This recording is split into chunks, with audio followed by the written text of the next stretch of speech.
Tanjung Martafon adalah legenda Romeo dan Julietnya kota Ambon.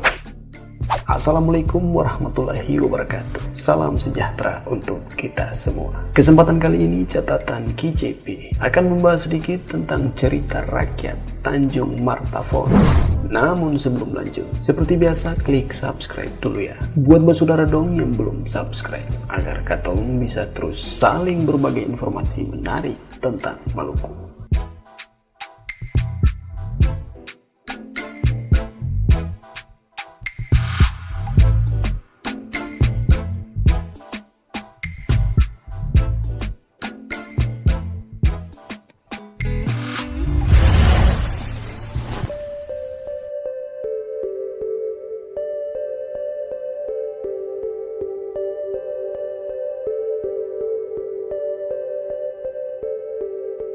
Cerita rakyat berikut ini bisa dibilang adalah kisah Romeo dan Julietnya kota Ambon.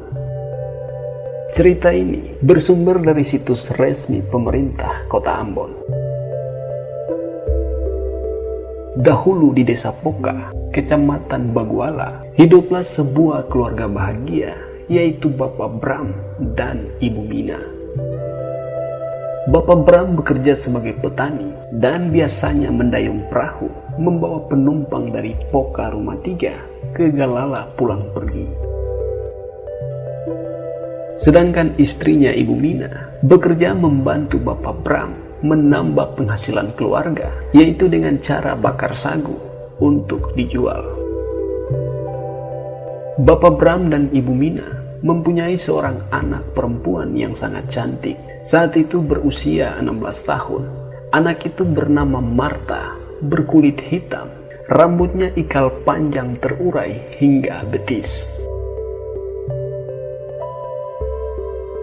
Setiap sore, sehabis Ibu Mina membakar sagu, biasanya Marta berjalan menjual sagu kepada orang-orang di sekitar desa Poka. Dia selalu memakai baju cele merah muda atau baju adat wanita Ambon dengan rambut yang dikonde dan sagu ditaruh di atas baki. Marta berjalan menjualnya dengan cara menaruh sagu di atas kepala. Marta berjalan keluar masuk lorong-lorong sambil berteriak, "Sagu, tante beli sagu.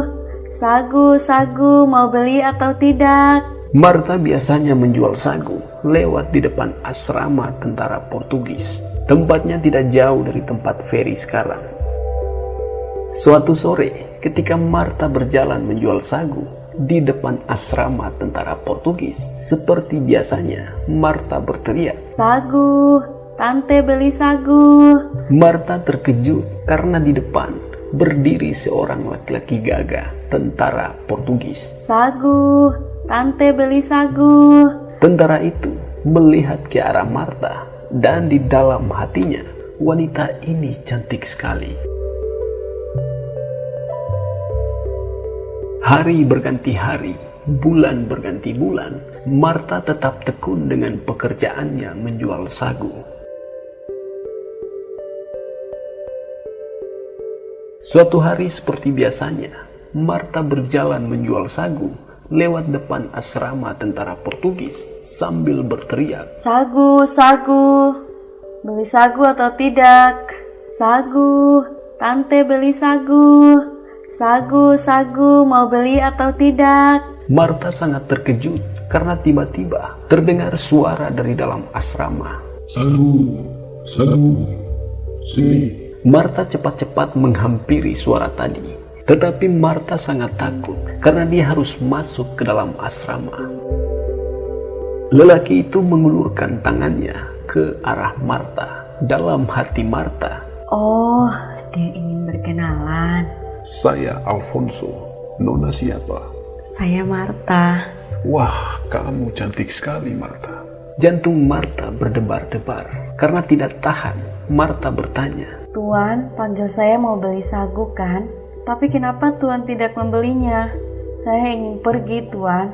"Iya, Nona Marta. Sagunya saya beli semuanya ya." Marta menjawab, Iya. Setelah tuan itu membayar, Marta langsung mengucapkan terima kasih dan pamit pulang. Tentara itu berkata, Ya Nona Marta, besok datang lagi ya. sambil menjawab iya, Marta setengah lari cepat-cepat meninggalkan asrama tentara itu. Alfonso adalah komandan tentara Portugis yang bertugas di Ambon.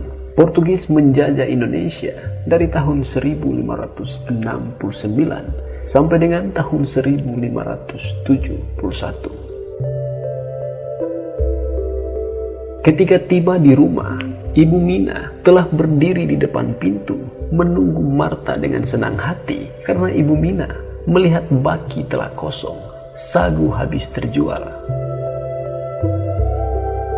Ibu Mina kaget ketika melihat wajah Marta yang sangat pucat. Ibu Mina mengelus bahu Marta sambil bertanya, Marta, ada apa denganmu nak? Katakan pada ibu apa yang terjadi. Begini Bu, tadi sewaktu saya berjualan sagu di depan asrama tentara Portugis, ada seorang tentara yang memanggil saya, katanya mau membeli sagu. Setelah saya menghampiri tentara itu, dia tidak langsung mengambil sagu, tetapi dia malah mengulurkan tangannya untuk berkenalan dengan saya. Terus, siapa namanya? Namanya Alfonso, Bu. Ibu, dia sangat baik hati. Semua sagu yang saya jual tadi dibelinya. Oh, itu kan cuma kenalan saja. kata Ibu Mina. Beberapa hari kemudian, Marta menjual sagu. Seperti biasa, dia lewat di depan asrama sambil berteriak, Sagu, tante beli sagu. Sagu, sagu, mau beli atau tidak? Marta kaget. Dia tidak menyangka kalau yang berdiri di depannya adalah Alfonso. Marta hendak berlari meninggalkan Alfonso, namun tentara itu telah memegang baki sagu. Alfonso membawa masuk Marta ke dalam asrama di mana dia tinggal. Marta berkata, Jangan Tuan, saya takut. Alfonso menjawab, Jangan takut Marta, saya akan bayar semua sagu yang kamu jual. Kemudian Alfonso berkata, Marta, saya ingin bersahabat dengan kamu. Maukah kamu bersahabat dengan saya? Boleh Tuan, boleh. jawab Marta sambil menganggukkan kepalanya.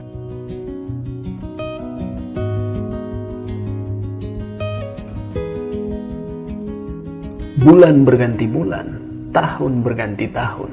Marta sekarang berumur 17 tahun. Marta dengan Alfonso semakin dekat, layaknya sepasang kekasih. Mereka berdua diam-diam telah bertunangan. Bapak Bram dan Ibu Mina sudah mengetahui hubungan mereka. Bapak Bram tidak menyetujui Marta bertunangan dengan Alfonso, tetapi Alfonso tetap berani untuk datang ke rumah dan meminta kepada Bapak Bram dan Ibu Mina agar dia dapat menikahi Marta anak mereka. Bapak Bram berkata kepada Alfonso, sabar, Marta masih muda, tunggu sampai Marta berumur 19 tahun. Alfonso tetap sabar menanti Marta. Marta tetap berjualan sagu seperti biasanya. Sampai di asrama, Alfonso memanggil Marta. Kemudian Alfonso membeli semua sagu yang Marta jual agar mereka berdua dapat duduk bercerita tanpa Marta harus berjalan berkeliling menjual sagu. Sambil bercerita, Marta tetap memperhatikan jam seperti biasa dia pulang berjualan agar tidak terlambat sampai di rumah. Suatu hari, ada kabar dari Batavia, tepatnya tahun 1571. Portugis ditarik mundur.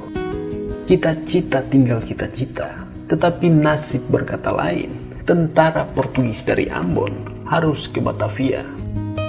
Kapal perang Portugis sudah berlabuh di pantai Poca, tempat feri sekarang ini. Perpisahan harus terjadi antara Marta dan Alfonso. Mereka berdua berdiri berpelukan. Marta menangis terseduh-seduh. Sambil memeluk Marta, Alfonso berkata, Sabar ya, tunggu saya Marta. Saya akan kembali menjemputmu sebagai istri saya. Tunggu saya kembali di Ambon ya Marta. Marta hanya bisa mengangguk-anggukkan kepalanya.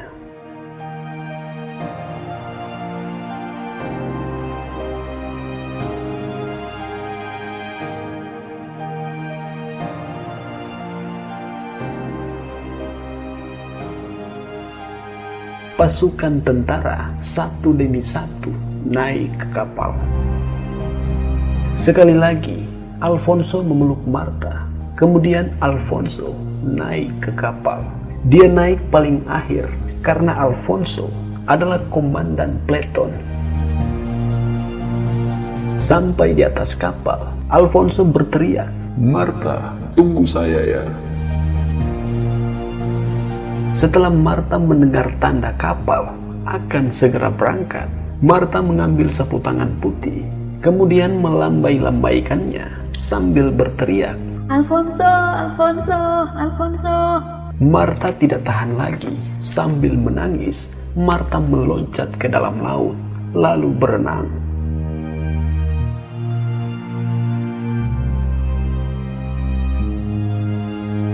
Alfonso melihat Marta meloncat ke laut. Alfonso pun mengikutinya.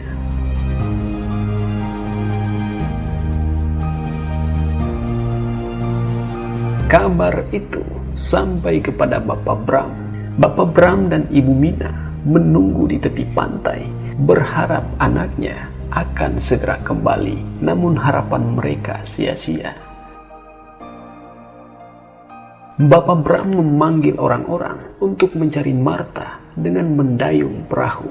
Tapi sia-sia belaka, kedua kekasih itu hilang di dalam laut sampai saat ini.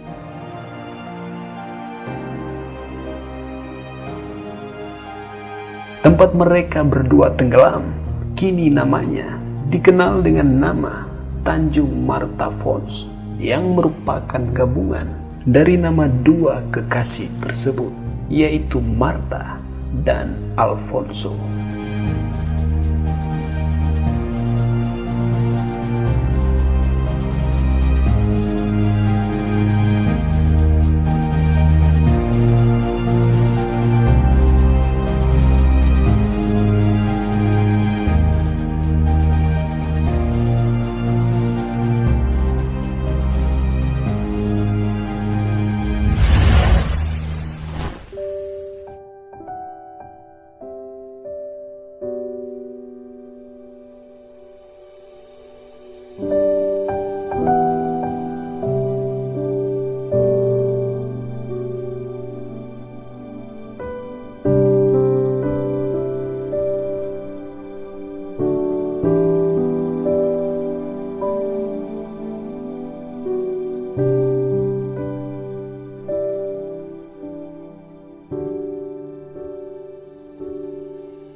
Itulah sedikit pembahasan atau informasi tentang cerita rakyat Tanjung Marta Falls. Lebih dan kurangnya beta mohon maaf ya, dan semoga tayangan ini bisa bermanfaat.